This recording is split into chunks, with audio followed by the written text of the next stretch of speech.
Hello, dear friends. This is Randy Lee from theRenaissanceRedhead.com. And if you find yourself often stuck when trying to consciously manifest, or you think you're focusing on what you should be, but it doesn't seem to be working, then this video is for you. Stay tuned.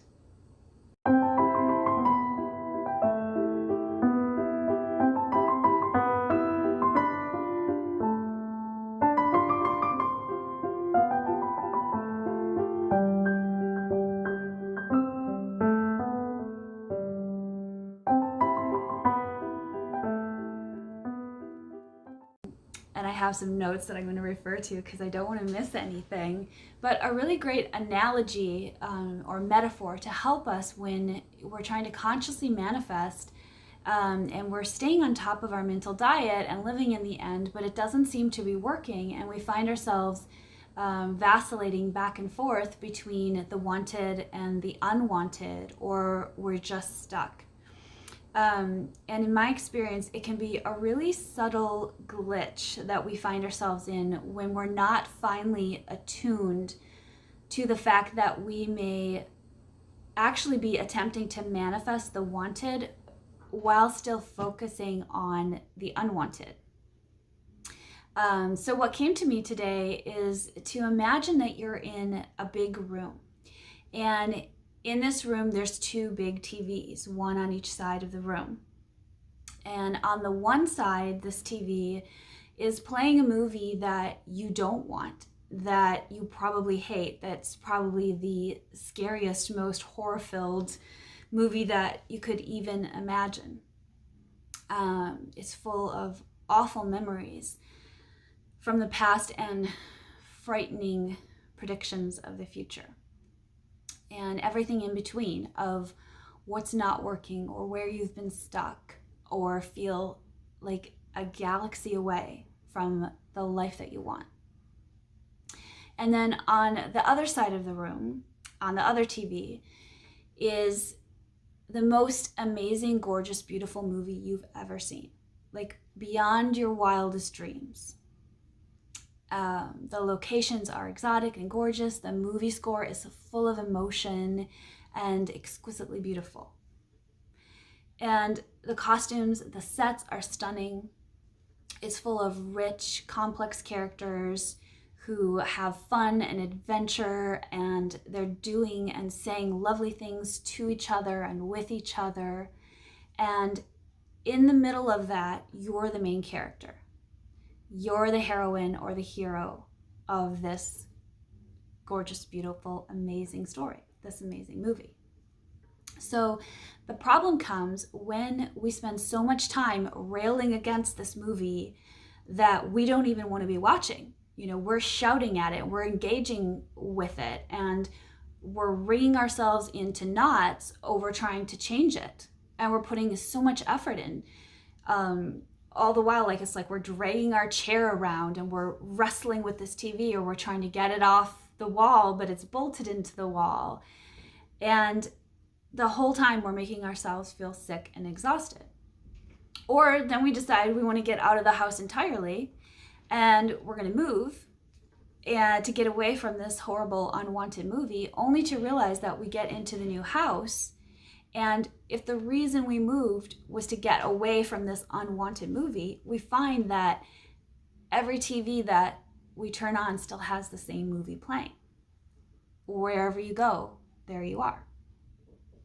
That's called resistance. And what you resist persists, of course, we know. So the thing is, we do want to focus on the movie we actually want, this gorgeous, beautiful, amazing movie that just like moves us and connects with us and feels like, God, that's the life I want. But the problem can be that when we do start focusing on that movie, it doesn't always feel good at first. So I've got my kitten on the side is interfering, like children, but people will understand. So even though this wanted movie is gorgeous and amazing, and it's full of everything we could ever want, we're not used to it. Our nervous systems and our inner child and our neural pathways aren't used to it. So at that point, it does take a devotion and a determination.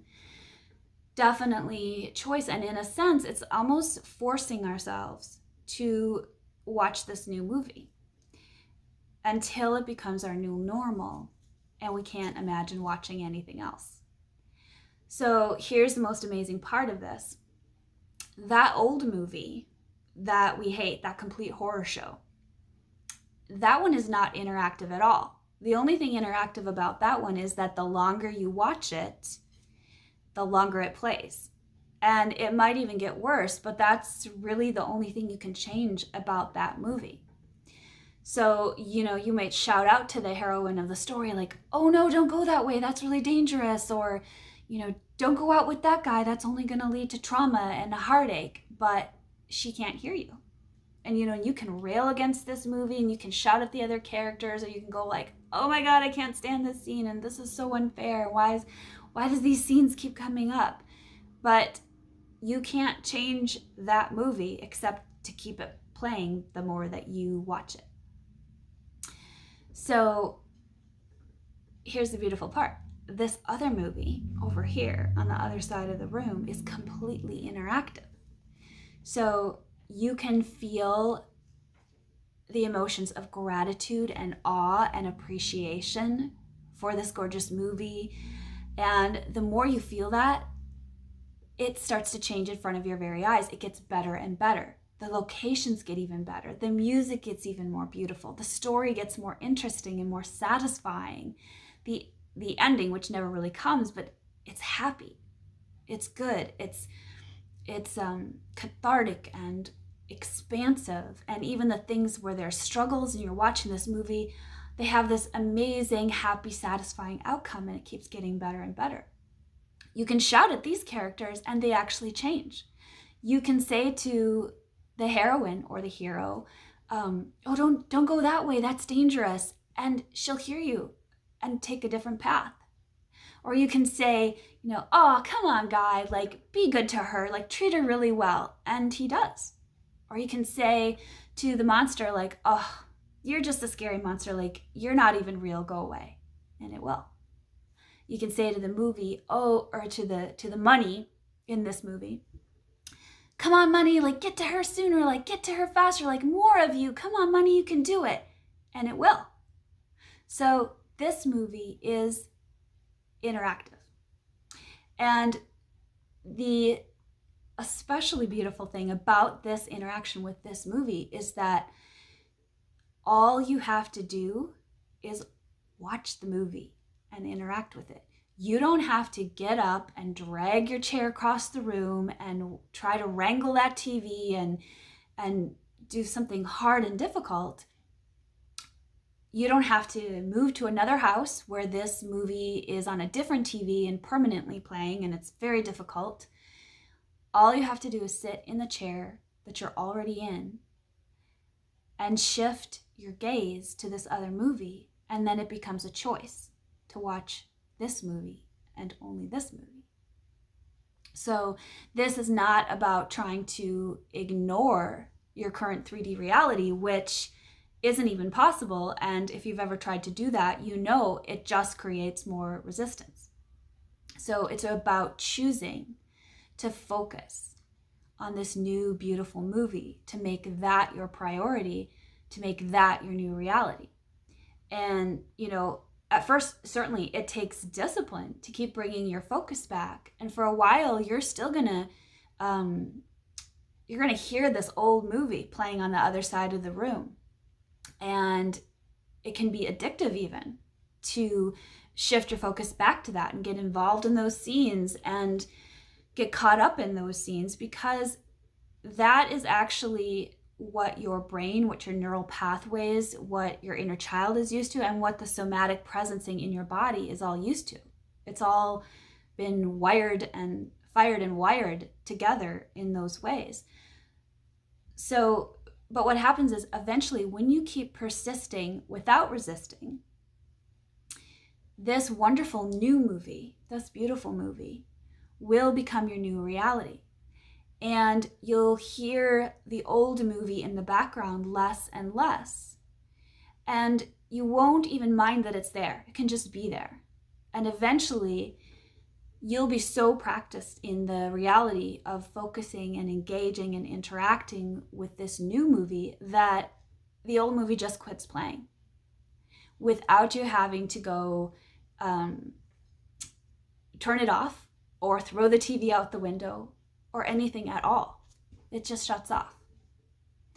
So it's really about paying attention to how you're feeling throughout the day. And if the things that you think you want, that you're trying to focus on, these things in this beautiful movie, when you do your affirmations, for example, and your intentions, if that starts to feel heavy or sticky or hard, then your focus is actually still on the unwanted. It's still on this old movie. And it's kind of like you're trying to think the thoughts and see the scenes from this new movie while you're still focused on and looking at this old movie. And that will, of course, that doesn't work. And so the practice is to become more and more persistent, more determined. And it's when I talk about discipline and determination, it's from this space of loving choice. Like you would with a small child when it's in their best interest, you say, no, sweetheart, no, sweetheart. But it's not like, don't look, don't look, don't look, because again, that's resistance. And that's not even necessary. This old movie can be there. You don't even need to push against it. And so you keep watching the movie until it hardens into fact.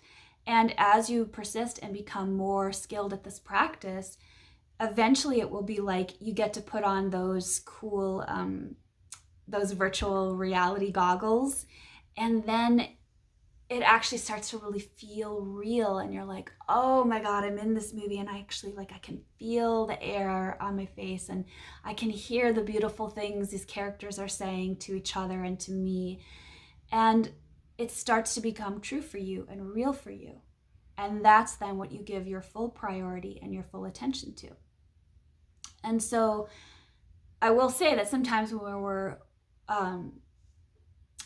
we're watching the scary movie, and this is where the subtle practice comes in, and we bump up against the unwanted, we feel something in our experience or our system that's like, oh, this feels really bad. And we're conscious enough to realize, okay, I don't want that. I don't want to keep creating that. Sometimes it's almost like we close our eyes and then we try to say our intentions and our affirmations from that space. Like we're closing our eyes and we're covering our ears like, oh no, don't say that, don't think that. It's like, I'm perfectly well, I'm perfectly well. But it's really like we're trying to create the wanted still in that focus. So we're still in the energy of that scary movie scene and we're pushing against it. And you can feel like that just takes so much energy to do that. That's just exhausting to push against this unwanted thing. And it doesn't work. It keeps you in that frustrating, painful pattern. So that's when the discipline, the devotion comes in. And even if it feels like it's 100 times a day that we keep bringing our focus back, we're retraining. We're retraining ourselves, our neural pathways, our entire system into our new reality. But again, if any of that feels really heavy or more involved than just the simple discipline of shifting your focus and shifting your focus and shifting your focus, there is a time when that would be the time to come back to your body, to soothe yourself, to center into your body and really be present. If you're going through something where very painful feelings, sensations, emotions, experiences are coming up for you, let yourself soften. Bring yourself into your physical body, into your heart space. Be willing to let go of watching the old movie, of identifying with that old story and that that version of you, that self-concept of you. But also don't try to focus on the new movie just yet. Just bring your compassion, your awareness, your willingness to experience what you're experiencing, and your breath. And then when those energies start to move, and they will move because that's why they've come up for you. And it doesn't matter. It doesn't matter if it takes 10 seconds or a week. It's just a time to put your hand on your heart, to breathe, and to say to your inner child, to your body, to your nervous system, I'm here. I'm here in this moment. I'm willing to experience these feelings, these sensations, this experience that I'm going through exactly as it is. None of this is a threat to my manifestation. Say to those parts that are in pain, I love you. I'm sorry. Please forgive me. Thank you. None of this is a threat to my manifestation. Even if I don't feel it in this moment, I know I am a divine creator. I know I am connected to all that is. And so that I have all the room in the world for these feelings, emotions, to be present with them. And what would it be like to experience these sensations of pain or fear or grief or doubt without the story of the fear, with my attention, with my loving breath? And that's really all that's required, is to simply sit there in the chair that you are already in and be present with this, with the intense feelings, without watching the old movie, but just what do you feel in this moment? And when you're ready, and you'll know because this will shift for you, then that's the time to just shift your gaze to this new, gorgeous, beautiful movie. And that's all that's required, is simply to shift your gaze, to just turn your eyes this way, this way, this way. So there's no need to battle the TV or try and turn off that unwanted movie. And that's really the foundational practice that I have of yes and. Yes to this unwanted thing. And here I am now focusing on this new movie, this beautiful, gorgeous movie. I'm choosing to prioritize that, and day by day, moment by moment, make that my new reality. And from that space, then, I can say intentions and affirmations that are truly powerful. And it really is that simple. And it's wonderful that it's that simple, because it's not always easy. Certainly to be with the actual feelings, emotions, experiences that come up that are very painful is not easy, and it takes courage, but it is simple. So I hope that analogy assisted you today, that it will help you anchor in and just start noticing more as you go throughout your day, because really the mental diet is moment by moment, all throughout your day. Where is the focus of your intention? Your intention and your attention. Is it coming from this unwanted thing you're trying to manifest yourself away from? Or is it coming from, you're anchored in this gorgeous, beautiful thing that you're choosing? That's your truth. That's who you are. That's who you get to be. And from that space, that line of focus, your affirmations and intentions are truly powerful. You are that powerful. So if you would like to receive more inspirational videos like this one, be sure to click the subscribe button below, hit the bell icon for notifications. And until next time, dear friends, this is Randy Lee from theRenaissanceRedhead.com, reminding you that you deserve a well-lived life.